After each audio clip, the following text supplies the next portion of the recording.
Personalidade borderline, será que você tem e não sabe? Primeiro vamos entender o que é a personalidade borderline, né? O transtorno de personalidade não é como uma doença qualquer, como uma depressão, uma ansiedade, até porque o nome já diz, é um transtorno de personalidade. E a personalidade não é uma doença, mas sim um funcionamento. É por isso que às vezes é difícil de diagnosticar, de compreender e de se compreender. As pessoas que têm borderline costumam chegar no consultório tendo passado por diversos profissionais, com diversos diagnósticos e que não são acertados. Então eles vêm com uma angústia tremenda em relação a se conhecerem e a identificarem o que que eu tenho, como que é esse funcionamento, por que que eu sinto tanto. E essa é uma das principais características do transtorno de personalidade. Por que que a gente chama então transtorno? Porque essas pessoas têm dificuldade nas relações interpessoais, elas têm dificuldade em se adequarem às relações no contexto social. E isso gera, sim, um transtorno, um movimento disfuncional, né? As pessoas vêm e dizem, falaram que eu tenho bipolar, é um diagnóstico muito confundido, falaram que eu tenho depressão, impulsividade, falaram que eu tenho TDAH, né? E não que você não possa ter. O transtorno de personalidade borderline pode coexistir com essas tantas outras doenças e acometimentos psíquicos e gera muito sofrimento.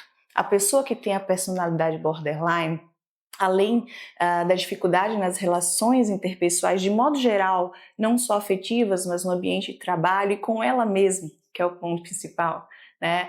Também tem uma instabilidade de humor. Doutor, eu tô feliz, daqui a pouco eu tô triste. Eu tô indo bem, eu gosto de tal pessoa, se ela faz uma coisa que eu não gosto, eu fico triste, eu odeio, eu tenho raiva, eu tenho acessos de raiva, eu tenho uma noção de mim que não é tão legal, seja nessa questão de uma autoimagem corporal ou de uma imagem de si em aspectos cognitivos, sobre capacidades, sobre potencialidades. Essas pessoas tendem a acreditar que não são tão capazes porque se sentem inseguras. Ainda não se sabe muito bem como que se originou esse transtorno de personalidade, mas acredita-se fortemente que tem a ver com as primeiras experiências de vida. Há uma fragilidade na formação desse self, desse ego, e a pessoa fica fragilizada. É comum ter históricos de abusos, de traumas importantes na infância ou no início da adolescência e da pré-adolescência, fazendo com que a pessoa se sinta insegura e incapaz e, por conseguinte, se sinta dependente do outro. Essa dependência é o que faz as relações serem difíceis de ser mantidas, porque a pessoa facilmente se frustra, até porque lidar com seres humanos é frustrante, somos todos falíveis, há uma sensação crônica de vazio, então é muito comum do paciente dizer, eu sinto um vazio que eu não consigo preencher de nenhuma forma. E é por conta dessa sensação de vazio que as pessoas tendem a se vincular de forma intensa a outras, seja no relacionamento de amizade, no relacionamento amoroso, na relação de figura parental, para suprir essa sensação de vazio que é tão difícil de lidar. Como essa sensação de vazio ela é uma constante, há uma tendência de que o vazio seja ocupado pelo outro.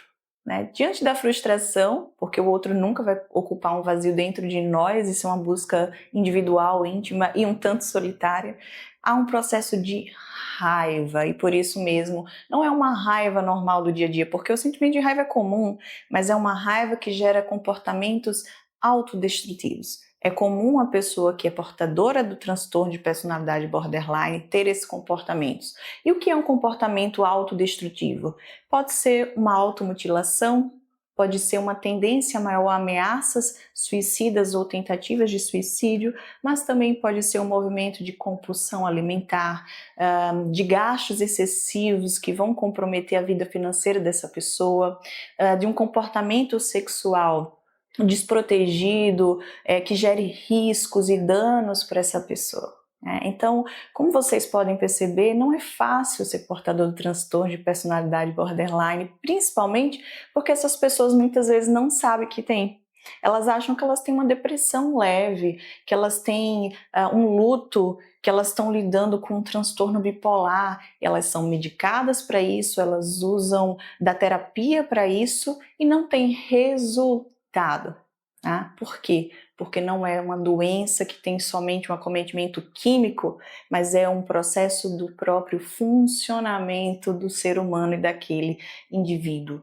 Então quer dizer que se é um funcionamento meu, eu nunca vou ficar boa disso? Nunca vou ficar bom disso? Nunca vou me livrar dessa sensação? Não. E é aí que entra um tratamento personalizado, uma avaliação personalizada de quais são os sintomas que acometem aquele indivíduo e que mais prejudicam sua vida. Não necessariamente vão aparecer todos, né? Há estudos que mostram que o transtorno de personalidade pode negativar depois de alguns anos com as técnicas adequadas, com o próprio amadurecimento do indivíduo e conquista de recursos psíquicos. Então a nossa função é caminharmos juntos para uma avaliação individualizada, um acolhimento desse indivíduo que está em grande sofrimento e com todo o prejuízo nas suas relações, e tratarmos da forma adequada. O tratamento do borderline tem a ver, acima de tudo, com uma psicoterapia bem executada.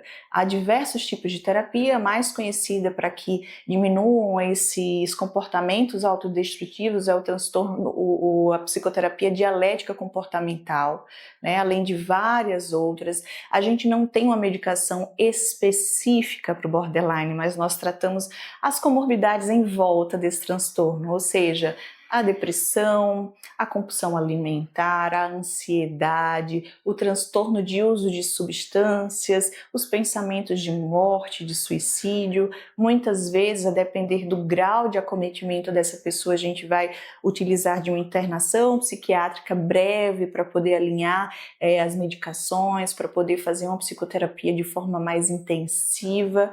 Mas, antes de tudo, você precisa ser acolhido, bem diagnosticado, bem acompanhado e entender que o problema não é ter nenhum tipo de transtorno. O problema é a gente não compreender o nosso funcionamento e tratarmos da forma adequada para que você tenha uma vida plena.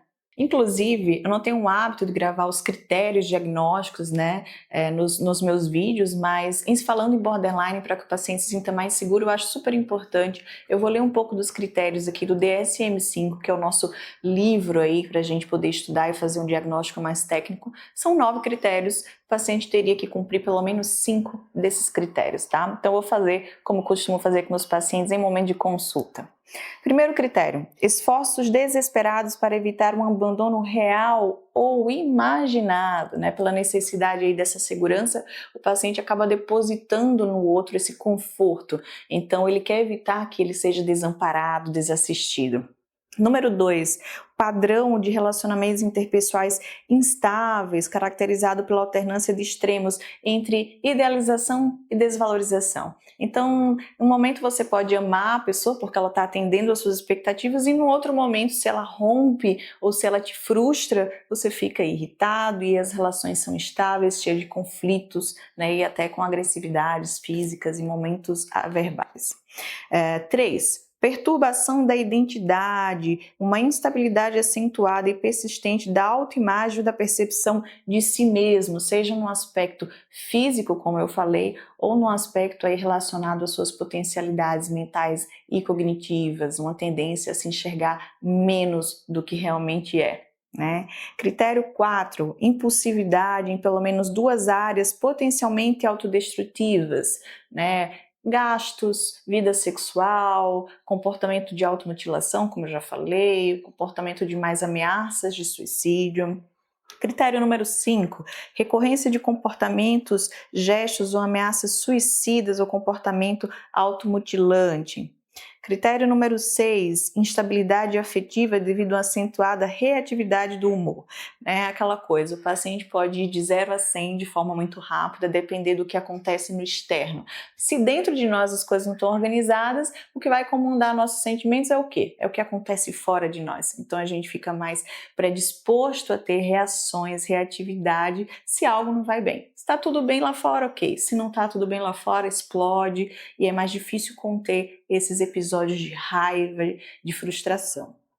Critério número 7, sentimentos crônicos de vazio. Critério 8, raiva intensa e inapropriada ou dificuldade de controlá-la.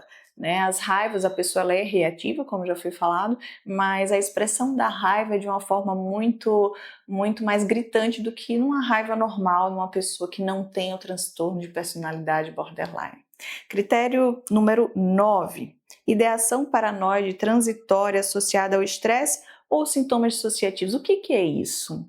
Nome é estranho, né? Uma reação, uma ideação paranoide. É aquela coisa, doutora, tem 3 pessoas ali conversando, eu acho que elas estão falando de mim. Tem uma pessoa que está ali me olhando, eu acho que ela está olhando para mim, ela está avaliando o meu corpo, ela está me prejudicando de alguma forma. É uma crença de que há pessoas ao redor que geralmente tentam prejudicá-las ou que estão julgando. Né? São esses 9 os critérios. As pessoas teriam que pelo menos preencher 5, mas isso é só uma leitura mais básica.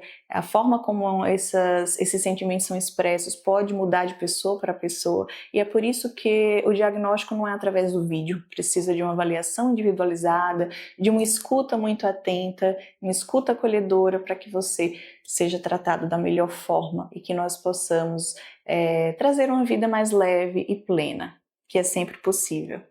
Se isso faz sentido, se você se identificou, se achou interessante, acompanhe a gente nas redes, faz perguntas, nossos links estão logo abaixo. E é isso.